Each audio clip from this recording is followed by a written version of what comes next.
Hi guys, it's Jeff at Slavens Racing. This video is about how to install a Slavens Mini Mule Electron carburetor on a KTM 65.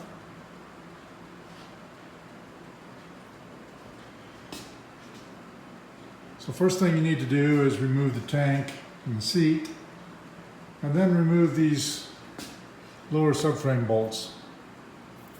There's one on each side. And remove the muffler bolt and then just let the muffler hang. And then just push up on the subframe. You got to push kind of hard.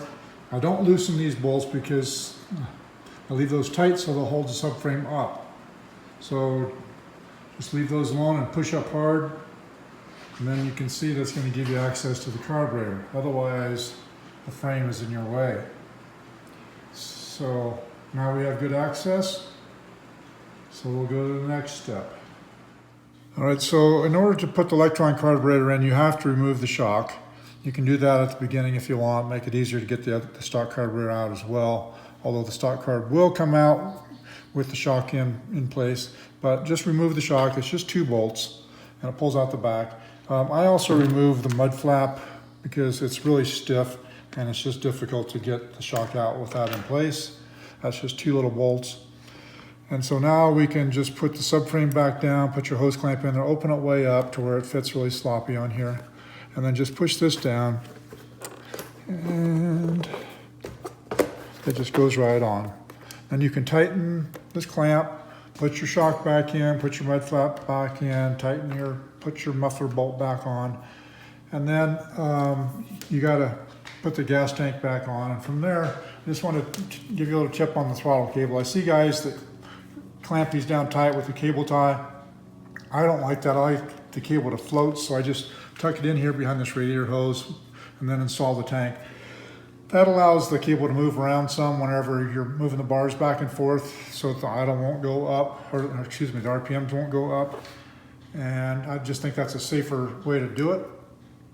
And then put in your subframe bolts and just the tank in the seat. You know, just button everything back up. And then there's a label that comes, this is the plastic bag that the carburetor came in.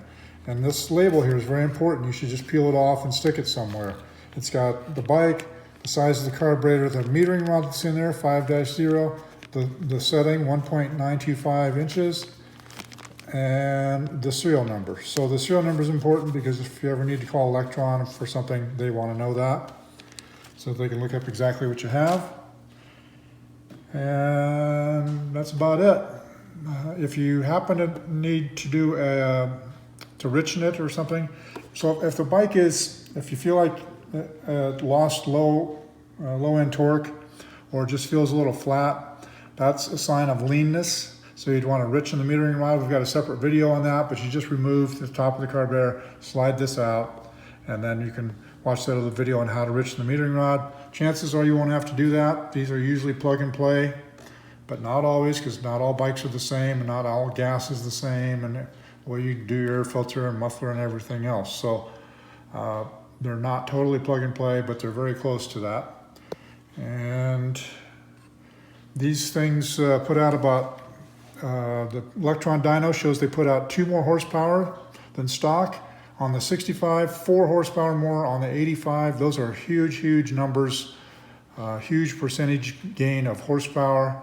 That's the single product, the only product out there that gives that type of a gain. You can put on pipes and heads and all kinds of other stuff and never get that kind of a gain on one of these little motors. So even though they're a little pricey, they're worth every penny. It's actually cheap horsepower. That's all for now.